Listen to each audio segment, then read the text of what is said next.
The night started with an opening act that quite literally had us rolling in the aisles. A ventriloquist brought his dummy to life, and let me tell you, the dummy was sharper than a tack.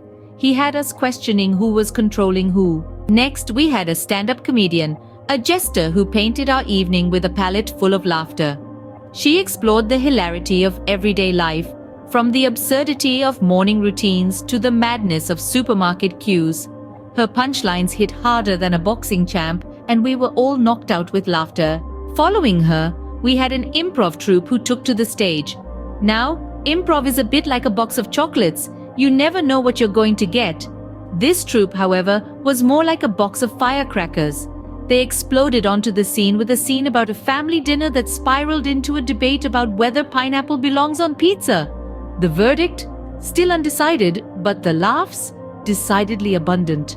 The night ended with a comedic magician who pulled more than just a rabbit out of his hat. He conjured up a whirlwind of hilarity with his tongue-in-cheek humor and tricks that left us scratching our heads in wonder.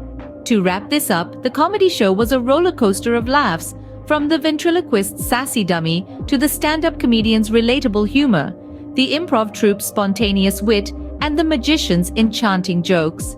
It was a night of comedy that had us laughing harder than a hyena at a knock-knock joke convention. So there you have it, a night where punchlines flew faster than a cheetah on a caffeine rush, where wit was the weapon and laughter the medicine. It was a show that reminded us that life, as ridiculous as it may seem, is always better when you're laughing.